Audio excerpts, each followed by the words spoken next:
I told you I found a set of numbers on a piece of paper covering the photographs, and that they were coordinates, remember? I only realised this a day after visiting Marion Crease, and like I said before, they led to the abandoned ruins of a place in the coast of Wales. Ruins that once housed a small town village. Its name was Sunbloom, and with the name I was able to deduce more information about the lost village and the photographs. It had been destroyed, apparently, burnt to the ground in what the papers called an eternal flame, which kept burning even hours after a nearby town's fire department arrived. When the sea of flames died down, nothing was left except the charred remains of houses, buildings, and a watchtower observing the roads which doubled as a bird-watching station. The fire's origin was never found. A legend featured in the papers of the nearby town theorised it was an accident, or that it was used to cover up something deep within the town's history. Officially, it was an undetonated armament. In short, a bomb. Oddly, no article ever mentioned a cave, nor a statue. However, they did mention a photographer and his daughter staying a while, shortly before the fire. I'll get to that in a second. The fire, having no origin, also left no trace of the inhabitants which had lived there. No corpses, bones, or even an ounce of individuality was found. And when I say that, I mean those houses were all completely bare, every item taken from them, as if nobody had lived there. According to the history, however, a small number of people weren't at the village, and these people included my line of ancestry. They were questioned, but nothing ever came of it. And now, there's a photographer. His name, Joachim Crease, and he came all the way from America to photograph the village. He was a journalist, and he had heard of a legend in the town. The legend was called the Pure Bringer of Knowledge. Billions of years ago, just as the stars were beginning to form, life was said to appear elsewhere in the universe, an ancient race of alien beings created by an unknown god. Over time, the easiest ways to explain this is that they ascended into pure beings composed of nothing but themselves. And then, for lack of a better term, they wove themselves into the foundations of the universe, and 13 eternal elements were created, forming and finishing the universe itself. It also claims that a great evil was fought over, and it was called Exidia, and from what I can tell from the hard-to-read 1900 scan, it's some sort of evil death cube? I'm not exactly sure, but this great evil was fought by 3 great nations which lived among the stars, Ricadia, Raycadia, and the last of those first beings, and they were locked away and sent into a place where they would never flow. By this, I assume a black hole, or a wormhole leading to somewhere or something, unless they were all somehow fighting on an extra-dimensional plane before physics was invented. The legend continues on, with the great evil, known as Exidia, being cast down and made like ash, yet some still remained. But they were sent across the universe, to never be seen again. Here's where things get weird. The origin of the legend, and another legend within itself.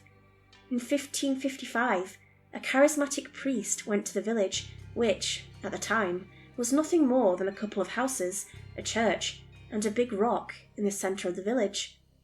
The priest, enigmatic, went upon the rock, carrying a book the villagers had never seen before, and according to the legend, he claimed to have visions sent by one of the eternal elements, and brought about miracles no one had ever seen.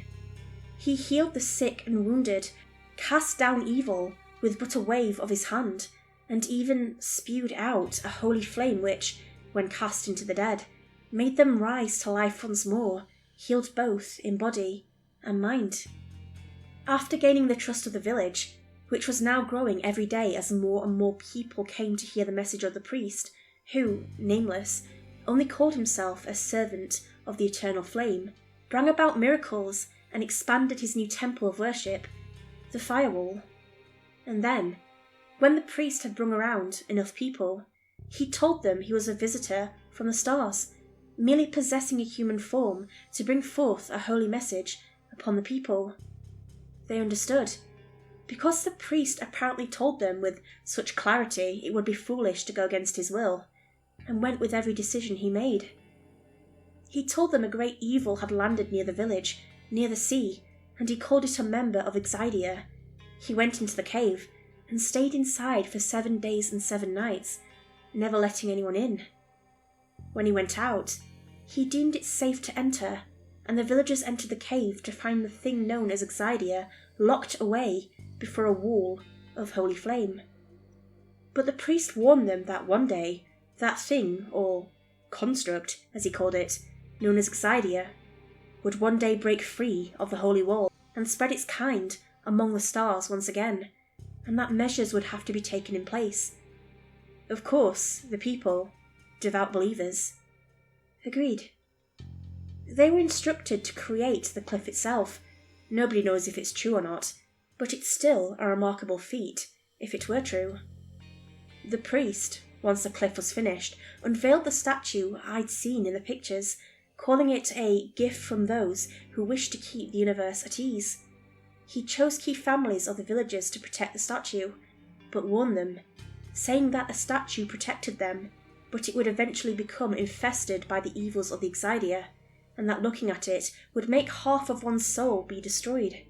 He also told them that the eyes were one doorway into a soul, hence, perhaps, where the left eye seeing evil myth came from. But, as all good things do, it would end. The priest told them one day a time of testing would come over the people of Earth, and that the single statue could not keep it dormant forever, and that the bringers of flame would have to cast it down. And with that, the priest collapsed, and from his body emerged a warm flame, which went up into the heavens and vanished, leaving a very confused priest with no memory of the past year. And that was that. When I finished reading the whole legend loosely interpreted by the photographer, I found an email waiting in my inbox, claiming to be from the Ancestry website I'd used the days before. Earlier today, I ran a search for the Crease family, and now I'd gotten a result. Cypress Crease. I ran a quick background check by looking at their Facebook page on the internet. They appeared to be descended from the same area where the photographer originally was, and a photo of them had some odd similarities to Marion, who apparently is their great-grandmother. Why they didn't register as family at the assisted living centre confused me. Perhaps their parents never informed them. It didn't matter. I now had their phone number, and a quick dial later, I was speaking right there with Cypress Crease. "Hi, I'm, Etsy Wilhelm," I began, "and I think our ancestors may have known each other." "You're kidding, right?" a light response responded. "No, I have evidence that your name is Etsy," they questioned. "Like the online store?" "Oh, that's what that was. Yeah, exactly like that. Now, I really need to speak to you about our ancestors." "Is this a scam?" they asked, a bit annoyed. "Nobody's called Etsy. If this is, it's just..." Okay, I scrambled. "This isn't a scam. A few days ago, I was digging around in my garden, and I found a metal box with photographs. My mother put them in the garden, I assume. And your great-grandmother, Marion Crease, wrote on these photographs to warn people against... My father told me my great-grandmother died in a fire," was the blatant response. "You have to believe me." "But I believe you," came a bizarre, unexpected response. "A few days ago, I was also digging in my garden. It was as if something was making me do it, and I found a strange metal box. It looked like someone had tried to burn it, but they failed. I opened it, and inside, I found several extremely weird photos. I haven't gotten around to researching, but I will." "Interesting." I then promptly asked him if the photographs were the same as mine, describing them. They, to my surprise, matched up perfectly. But they also described something else, an artifact I didn't receive. "No, I didn't get coordinates," they explained. "I have a small statue. It's like the one in the photos." I decided, we need to meet. Tomorrow we would meet. Cypress lived in Kasdan City, A bit of a drive, but a good distance away. One more thing, I was reminded of the note idle of 90YK while talking to Cypress. 90YK, impossibly, is a town in Colorado, in the Rocky Mountains. Correction, it was a town, up until somewhere in 1945, where everyone in the village vanished, leaving behind an empty mine, nothing in their homes, just like the occurrence at Sunbloom, and a black obelisk in the centre of the village. About those mines, several people went in once and vanished off the face of the earth, only to return years later. And, to my further confusion, one of those men was none other than the photographer Joachim Kreis.